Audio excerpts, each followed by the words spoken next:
네, 성도 여러분 안녕하십니까? 코로나 3단계로 인해서 또 교회에서 예배 드릴 수 있는 인원이 20%밖에 안 돼서 지금 가정에서 지금 있는 그 가정 성소에서 예배 드리시는 우리 성도님들에게도 하나님의 축복과 은혜가 함께 하시기를 간절히 바랍니다. 여러분들에게도 환영 인사드립니다. 많은 분이 오시지는 않았지만 또 우리가 어디에서 예배를 드리더라도 우리가 있는 곳이 하나님의 성전임을 기억합니다. 지금 이곳도 마찬가지고 내가 가정에서 예배 드리는 그곳도 하나님께서 임재하시는 곳이라면 분명 그곳은 하나님의 성전임을 믿습니다. 하나님께서 함께 하시는 그곳에 하나님께서 약속하신 축복으로 평강으로 안식으로 함께하여 주시기를 간절히 소망합니다. 우리가 정말 하늘 가나안 접경에 이르렀습니다. 이러한 시국과 이러한 세상의 형편을 볼 때에 정말 가나안, 저 영원한 하늘 가나안에 갈 날이 멀지 않았음을 저희가 다시 한번 깨닫습니다. 우리가 하늘 가나안 접경에서 하나님께서 약속하신 그 영원한 하늘 가나안에 들어가서 그것을 차지하기 위해서 우리는 어떻게 살아야 하는가? 저는 그것을 지난 시간에 여호수아에 있는 말씀을 통해서 살펴보았고 오늘도 다시 한번 그 여호수아서를 통해서 우리가 이 하늘 가나안 접경에서 하늘 가나안에 들어가서 어떻게 그 가나안을 차지해야 하는지를 말씀을 통해서 살펴보려고 하는 것입니다. 우리가 지난 시간에 이스라엘 백성들이 그 가나안 40년 그 광야 생활을 이제 거의 끝내고 이제 요단강만 건너가면 가나안인 그 요단 동편에까지 이른 상황을 보았습니다. 그 요단 동편 그 시딤 골짜기에서 그들이 바로 가나안으로 간 것이 아니라 거기서 약 1년이라는 시간을 거기서 보냈어요. 그런데 우리가 지난 시간에 살펴보았지만 그 시딤 골짜기는 정말로 쾌적한 안식처였다라고 부조화 선지자는 말씀하고 있어요. 그 아카시아 아름드리 나무가 드리워지는 그 그늘과 그 골짜기에 흐르는 물, 그곳에서 그들은 와, 이곳이 정말 천국이구나 하는 것을 느낄 만큼, 그래서 그들이 그 요단을 건너 가나안에 들어가는 것을 주저했다라고 하는 것입니다.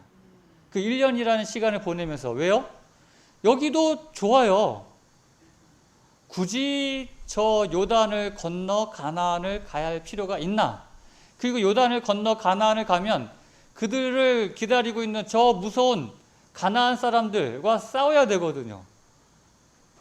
그러니까 그들은 그냥 여기서 살면 안 되나? 라고 고민할 수밖에 없었던 거죠. 그랬던 그들이 드디어 가나안을 건너가게 됩니다. 그래서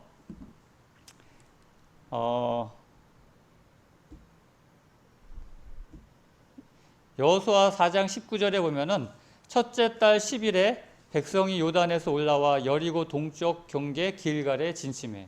드디어 그들이 요단을 건너게 되죠. 지난 시간에 살펴보았지만 주저하였던 그들이 요단을 건널 수 있었던 이유는 먼저 그들의 지도자 여호수아의 기도 때문이었습니다.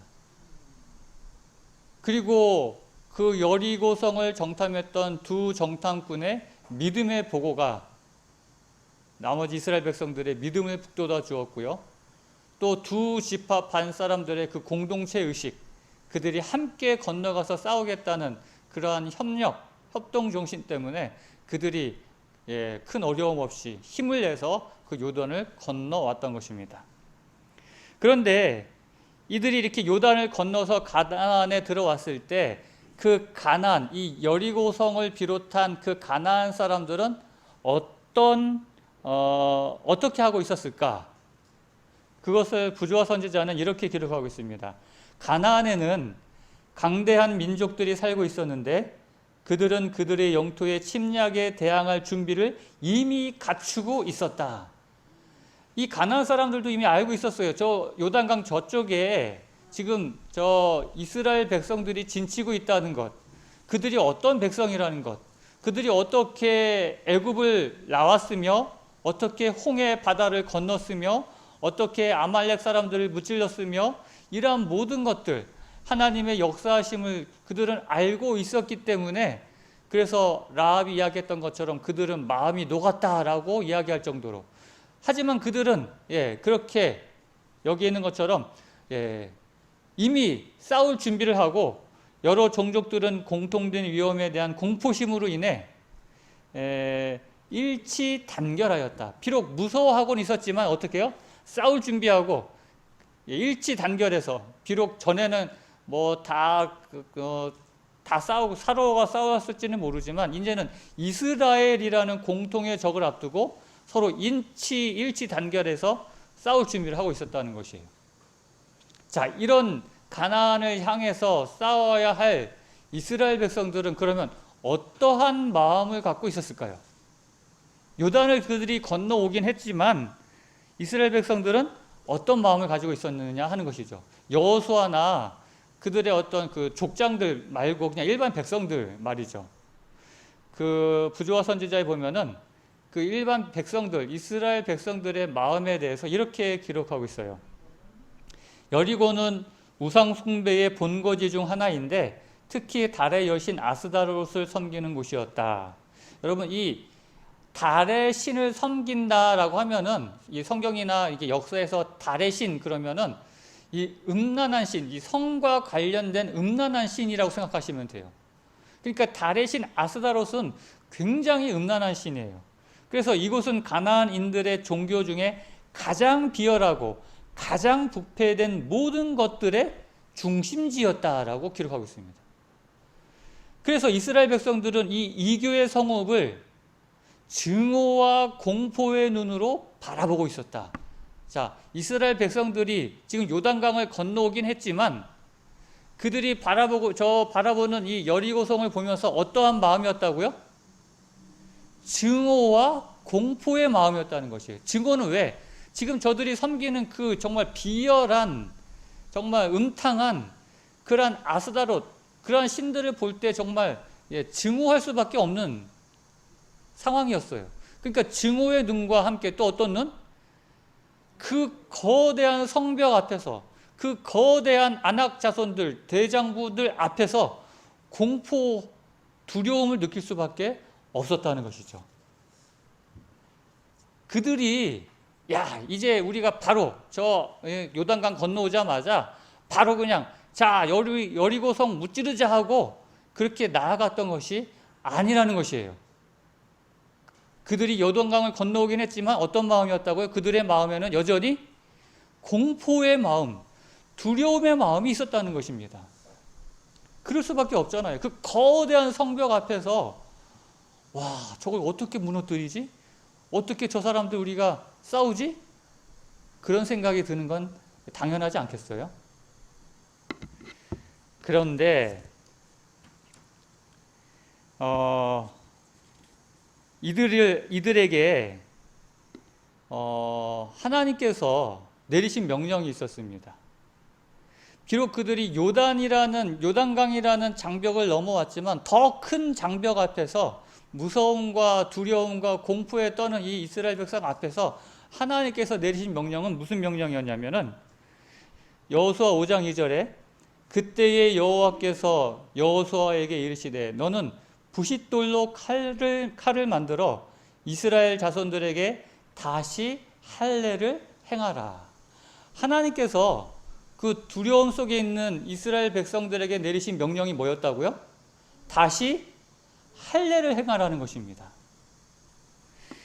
지금 이 전쟁 전야의 두려움과 공포 속에 있는 이스라엘 백성들에게 내리신 명령이 어떤 전쟁 준비나 뭐 그런 것을 요구하시는 것이 아니고 다시 할례를 행하라는 것입니다. 이 할례를 여러분 잘 아시겠지만 뭐 요즘 그 의학용어로는 포경 수술이라고 하죠. 전 세계적으로 우리 한국의 남성들의 그 포경 수술 비율이 거의 유대인들 다음으로 높아요. 한 90% 이상은 거의 대다수의 우리 한국의 남자들은 이 포경 수술을 합니다. 그래서 저도 마찬가지 우리 아이들 둘도 다 했는데 특히 막내 아들 녀석 할 때는 얼마나 이 막 떨든지 아빠 안 하면 안 돼요. 몇 번은 그렇게 이야기하더라고요. 그래서 이제 안 할 수는 없으니까 하면 또 좋고 하니까 이제 그래서 하는데 우리 남자분들은 경험해 보셔서 아시겠지만은 이게 물론 요즘은 마취를 하고 뭐 간단하게 이게 끝납니다. 그럼에도 불구하고 아프고 여러 날을 고생해야 됩니다. 그런데 이때 이 당시 이스라엘 백성들은 할례를 하는데 뭘로요? 부싯돌로. 칼도 아니에요. 예리한 뭐 칼이 아니라 부싯돌을 아무리 뭐 예리하게 깎아봤자 돌이잖아요. 그 부싯돌로 할례를 행하라는 겁니다. 마취하고요? 마취가 어디 있어요? 그냥. 그러니까 남자가 할례를 받으면 어떻게 되냐면 잘 걷지 못해요. 그냥 어그적하고 이렇게 그게 낫는 기간 동안에는 고통 중에서 어떻게 잘 움직일 수 없는 상황인 것입니다. 그러한 상황을 잘 보여주는 예가 창세기 34장에 나와요. 창세기 34장에 보면은 그 야곱의 딸 디나가 그 지역에 있는 그 세겜이라는 그 부족장 세겜이라는 사람에게 욕을 보임을 당합니다. 그래가지고 막 그 야곱과 그의 12아들이 막 분노하고 있을 때 이 세겜이 와가지고 그 딸 디나를 내가 연모하고 있으니까 나에게 아내로 달라고 요구를 합니다. 그때 조건을 그래 좋아 그 대신 조건이 하나 있어 해가지고 내건 조건이 뭐였냐면은 여기 보면 너희 중 남자가 다 할례를 받으면 그래 그렇게 해줄게 라고 그렇게 이야기하죠. 그래서 이 세겜과 그 성 사람들이 다 남자들이 다 할례를 받고 막 신음하고 있을 때 여기 25절에 보면은 제3일에 할례 받은 지 제3일에 아직 그들이 아파할 때에 야곱의 두 아들 디나의 오라버니 시므온과 레위가 각기 칼을 가지고 가서 몰래 그 성읍을 기습하여 그 모든 남자를 죽였다 그랬어요. 이 두 사람 시므온과 이게 야곱이 12아들이 있었는데 뭐 12아들 다 가지도 않았어요. 두 아들만 갔어요. 시므온과 레위만 가도 그 성 남자들 다 죽일 만큼 뭐 하는 거예요? 아파가지고 움직일 수가 없는 거예요. 그렇게 이곳이 할례를 받으면 이런 상황인데도 불구하고 지금 이 여리고성 앞에 전쟁을 앞둔 적군 앞에서 지금 요단강 건너기도 전이 아니고 건넌 다음이에요. 건너기 전에는 요단강이 가로막고 있으니까 어느 정도 장벽이 되어져서 저들이 쉽게 침략을 못하는데 이제 요단강을 건넜으니까 언제든지 저 여리고성 사람들이 성문만 열면 나와가지고 전쟁할 수 있는 상황인데 할례를 받으라는 거예요. 그러면 어떻게 해요? 이 34장처럼 아무런 정말 대항도 못하고 그냥 저 여리고성 사람들이 나오기만 하면 다 그냥 전부 몰살당할 수밖에 없는 그런 상황인데도 불구하고 하나님께서 뭐 하라고요? 할례를 행하라는 것입니다. 우리가 이 여리고성 이 가나안 정복을 이해하기 위해서는 바로 이 부분을 먼저 이해를 해야 돼요. 왜 하나님께서 이스라엘 백성에게 그 전쟁을 앞두고 가나안 땅에 들어오자마자 할례를 먼저 하라고 하셨는가? 그것을 이해하려면 어떻게 이 할례가 시작되었는지를 알아야 돼요. 처음에 하나님께서 할례를 하라고 말씀하셨던 것은 창세기 17장 7절에 나옵니다. 여기 이제 아브라함이 이제 그 가나안 하나님께서 약속의 땅으로 인도하신 다음에 하나님께서 아브라함과 언약을 맺으세요. 약속을 맺으시는데 그 약속을 맺으시는 그 이야기가 바로 17장에 이렇게 기록이 되어 있습니다. 내가 내 언약을 나와 너 및 내 대대 후손 사이에 세워서 영원한 언약을 삼고 너와 내 후손의 하나님이 되리라. 너와 영원한 언약을 삼고 너와 내 후손의 하나님이 되겠다. 그래서 그 언약을 통해서 내가 너와 내 후손에게 네가 거류하는 이 땅, 네가 지금 밟고 있는 이 땅, 곧 가나안 땅을 주어서 영원한 기업이 되게 하고 나는 그들의 하나님이 되리라.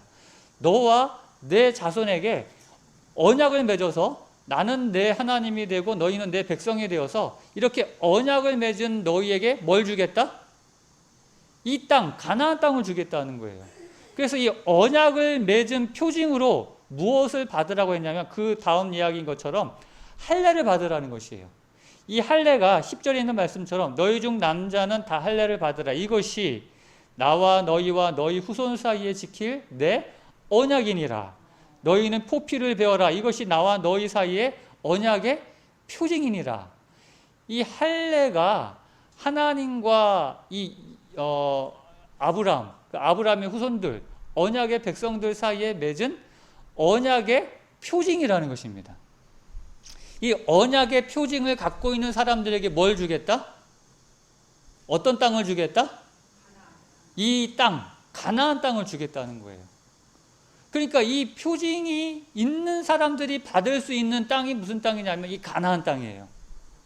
그런데 이 이스라엘 백성들이 광야에서 할례를 받았어요? 할례를 받았어요? 못 받았어요? 이스라엘 백성들이요, 광야에서 40년을 지내오는 동안 할례를 못 받았어요. 왜요? 할례 받는 거 잊어먹었나요? 몰랐나요? 아니면 시간이 없어가지고?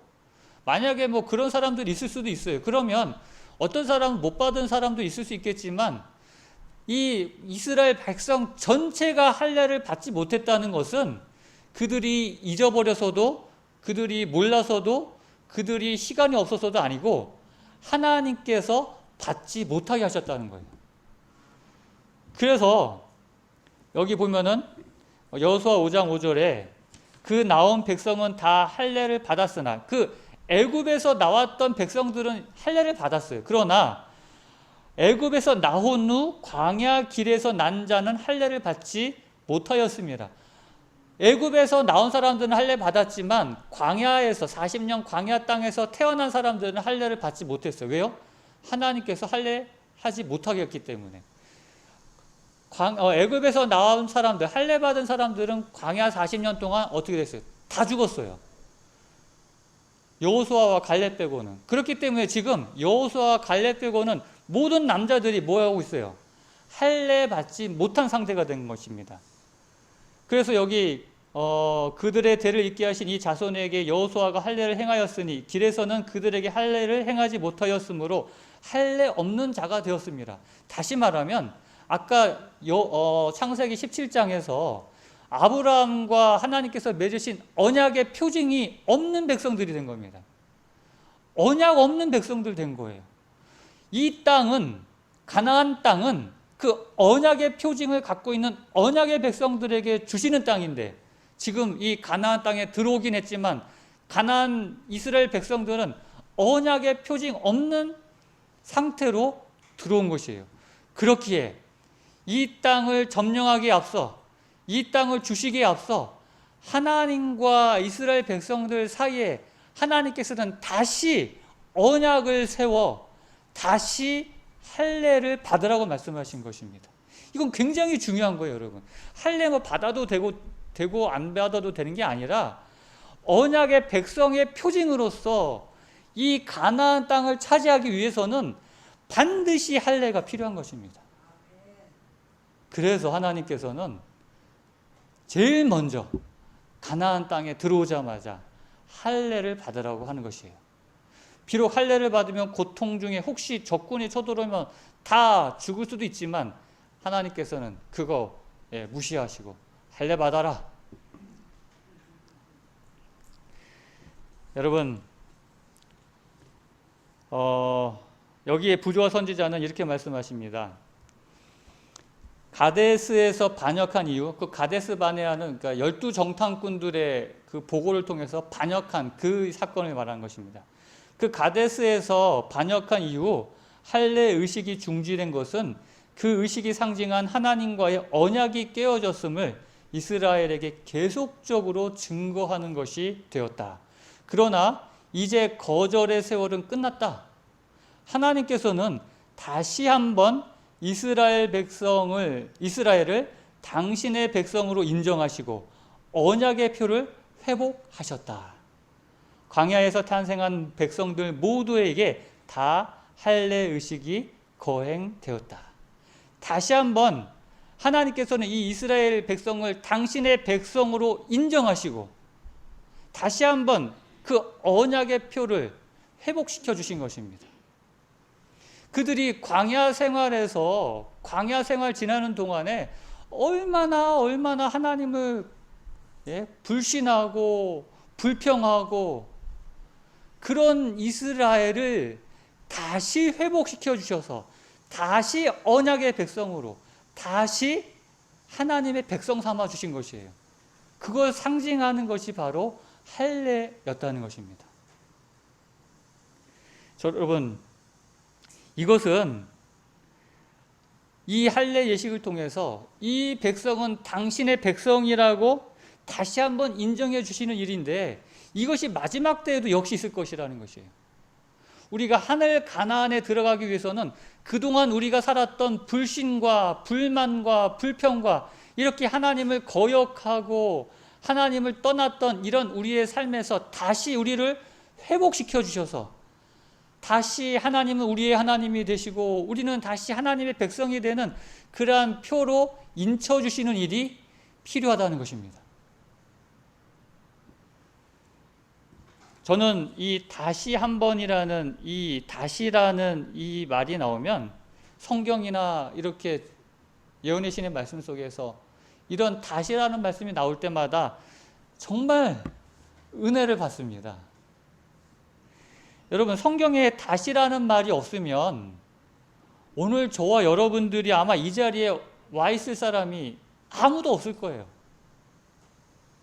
하나님께서 다시 은혜를 베풀어 주시지 않으셨다면 우리가 어떻게 이렇게 이 자리에 앉아 있을 수 있겠습니까?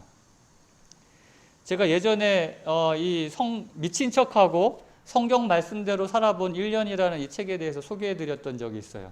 기억하십니까? A.J. 제이콥스라는 이 사람이 이 사람은 뭐 그리스도인도 아닌데 이 성경에 있는 말씀대로 한번 살아보자 해가지고 1년 동안 정말 그렇게 살아봤어요. 그런데 제가 조금 의문이 들었던 건 뭐냐면 만약에 진짜 성경 말씀대로 살아본다고 했을 때 제일 문제가 되는 말씀이 아마 이 말씀이 아닐까 하는 생각이 들어요. 마태복음 18장 8절 여러분 이 말씀 아시죠? 만일 네 손이나 네 발이 너를 범죄하게 하거든 뭐하라? 찍어내버리라. 여러분 성경 말씀대로 살아본다고 했을 때 이게 제일 저는 걸릴 것 같아요. 만일 네 눈이 너를 범죄하게 하거든 빼어내버리라. 여러분 우리가 뭐 1년이 아니라 한 일주일만 하나님의 말씀대로 문자 그대로 받아들여 가지고 그렇게 산다면 아마 일주일 이내에 여기 성한 몸으로 여기 앉아 있을 사람 아무도 없을 것 같아요. 다 그냥 눈 빠지고 뭐 손 잘라지고 막 발 잘라지고 예? 그렇지 않겠어요? 우리가 다 그렇게 연약한 인간들이라는 것입니다. 그런데 성경은 우리에게 다시를 약속해 주시는 것이죠. 그래서 성경은 의인은 누군가? 잠언 24장 16절에 있는 말씀처럼 의인은 7번 넘어질지라도 다시 일어나는 사람이 의인이다라고 말씀하시는 것입니다. 다시. 그렇다고 넘어져도 된다, 마음껏 넘어져도 된다 이렇게 생각하시면 안 되는 거 아시죠? 넘어졌을지라도 다시 일어난다는 사실, 다시 우리를 일으켜 세워주신다는 이 하나님의 은혜가 바로 복음인 것입니다. 여러분 하나님께서 정말 반역과 그 불평과 불신의 광야를 지내온 그 이스라엘 백성을 다시 할례를 행하라고 명령하십니다. 이것은 다시 그 정말 순결한 백성이 아니에요. 정말 불신과 불평과 그 반역의 백성들을 다시 회복시켜 주시기 위하여 다시 언약을 맺고 다시 나는 내 하나님이 되고 너희는 다시 내 백성이 되어라는 그렇게 약속하시고 명령하시는 것입니다. 은혜입니까? 다시 할례를 행하라는 것은 얼마나 감사한 하나님의 명령인지 몰라요.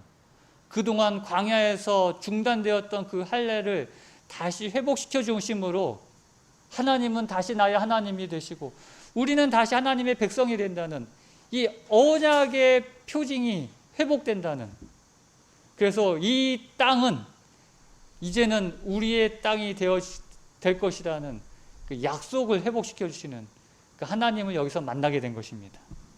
그래서 이 의미를 깨달았던 이 이스라엘 백성들은 그 할례를 행하면서 그 고통 중에 있는 그 기간 동안 뭐하고 지냈을까요? 그렇죠. 기도하며 감사하며 지냈던 것입니다. 그렇기에 아까 우리가 부조와 선지자에서 살펴보았던 그 공포로 여리고성을 바라보았던 이스라엘 백성들이 할례를 마친 다음에 그 여리고성을 향하여 나아갔을 때는 어떤 백성이 되었어요? 믿음으로 담대하게 나아갈 수 있었던 것이에요. 공포에 떨던 이스라엘이 그 할례를 통하여 그들의 믿음을 회복하고 믿음으로 나아갈 수 있었던 그러한 이유가 된 것입니다. 그래서 우리에게 언약이 필요한 것이 바로 여기에 있습니다. 우리가 다시 한번 하나님과의 언약을 회복해야 될 필요가 여기에 있는 것이에요. 오늘 제가 준비한 말씀이 많은데 제가 여기 올라오기 전까지 고민해서 이걸 다 해야 되나 제가 마쳐야 되나 하는데 제가 결심했습니다. 하나님께서 여호와의 군대 대장으로 와서 이 여호수아를 이스라엘 백성뿐만 아니라 여호수아 역시 두려움 속에 있던 그 여호수아를 회복시켜 주셔서 그들이 그 여호수아의 믿음을 북돋아 주시고 용기를 북돋아 주시고 그들에게 엿새 동안 하루에 한 바퀴씩 돌고 일곱째 날은 7바퀴 돌라고 그러죠. 그러면서 너희 입에 아무 말도 내지 말고 그렇게 돌라고 합니다. 침묵하면서. 그것은 신앙심을 개발시킬 기회를 주시고자 그렇게 하셨다고 그랬어요. 자, 그런데 히브리서 11장 30절에 보면은요, 이 히브리서 11장은 여러분 어떤 장입니까? 믿음장이라고 우리가 보통 이야기하잖아요. 이 믿음장이라는 그런 별칭이 붙어 있는 그러한 장입니다. 그런데 이 믿음장을 보면은 제일 처음 등장하는 믿음의 사람이 누구예요? 아벨이 제일 먼저 등장해요. 아벨. 아담, 아벨. 그 다음에 에녹, 노아, 야곱, 이삭, 요셉, 모세, 다니엘, 정말 수 없는 그 믿음의 사람들이 이렇게 막 나오다가 11장 30절에 보면은 이렇게 개인으로 나오다가 갑자기 그들은 하고 나와요. 그들은 믿음으로 그들은 7일 동안 여리고를 도니 성이 무너졌으며. 여러분 여기서 이 그들은 누구입니까? 바로 이때 요단강을 건너와서 할례를 받은 그 이스라엘 백성들이에요. 그들이 바로 믿음으로 그들은 7일 동안 여리고를 돌고 그래서 성이 무너졌다는 것이에요. 아까 보았던 그 공포에 떨던 이스라엘이 아니에요. 이들은 정말 아벨, 그 노아, 야곱, 아브라함 그런 믿음의 위인들과 같이 그 믿음의 장에 이름을 올릴 만한 그런 믿음을 가진 사람들이었다는 것이에요. 하나님께서 그렇게 해주신 것이에요. 그렇게 반역과 불신과 불평, 불만이 가득했던 그들을 다시 회복시켜 주셔서 다시 그들과 언약을 맺으시고 할례를 통하여 언약의 표징을 갖게 해주신 다음에 그들은 그것을 감사한 마음으로 그 믿음을 회복하여 믿음을 가지고 여리고성을 돌았던 것입니다. 사랑하는 성도 여러분, 우리 앞에도 또 다른 여리고성이 지금 버티고 있어요. 지금 우리 앞에 그 여리고성, 이스라엘 백성들이 요단강을 건너와 가지고 바라보았던 그 여리고성보다 더 큰 성이 우리 앞에 딱 버티고 있습니다. 무슨 성입니까? 바벨론이에요. 이 여리고 성보다 더 견고하고 더 높고 더 교만한 한 성이 남은 백성, 정말 여자의 후손, 마지막 하나님의 백성 앞에 딱 가로막고 있는 것이죠. 요한계시록은 그것을 예언하고 있습니다.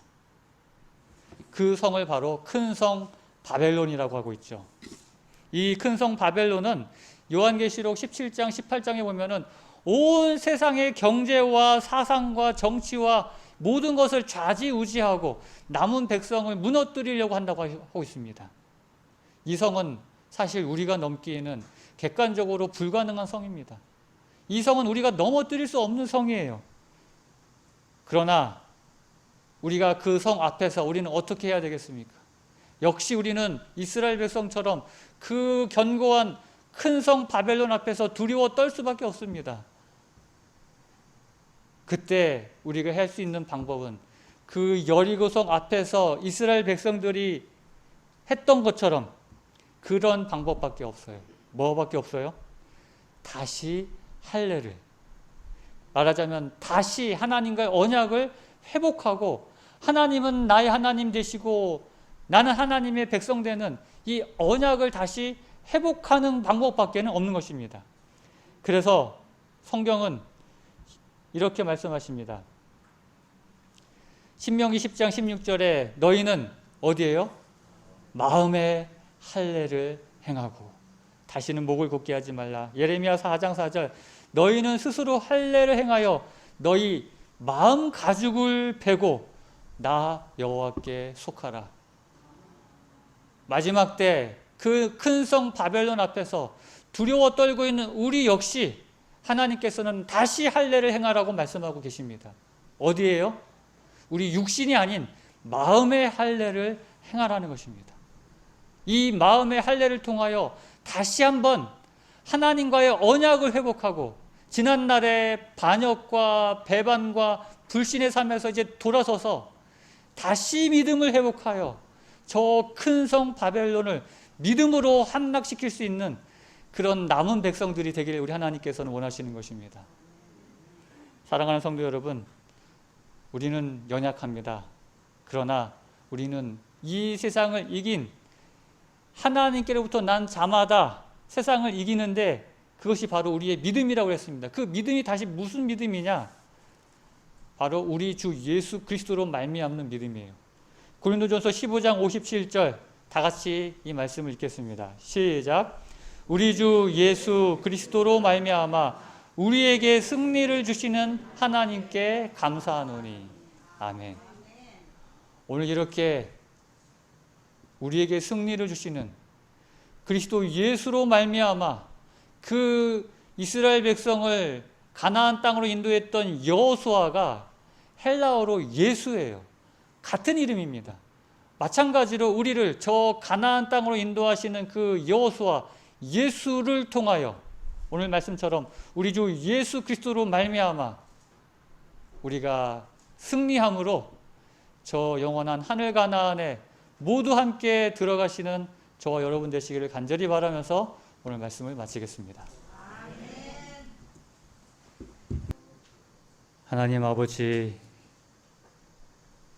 우리에게 다시 할례를 행하라 말씀하시며 우리와 언약을 회복시키기를 원하시는 우리 하나님을 경험하게 하시니 감사합니다. 오늘 우리의 마음에 할례를 받음으로 지난날의 모든 생애 속에서 하나님을 떠났던 그러한 삶에서 돌아서서 다시 언약을 회복하여 하나님이 나의 하나님 되시고 내가 하나님의 백성 되는 이 놀라운 경험을 우리가 다시 할 수 있도록 인도하여 주시옵소서. 이제는 우리 하나님의 그 크신 사랑과 주님의 놀라운 은혜와 성령 하나님의 교통하심이 우리에게 언약을 회복시키기를 원하시는 하나님 안에서 그 은혜를 영원토록 경험할 수 있도록 인도해 주시기를 우리의 구주 되신 예수 그리스도의 이름으로 간절히 축원하옵나이다. 아멘.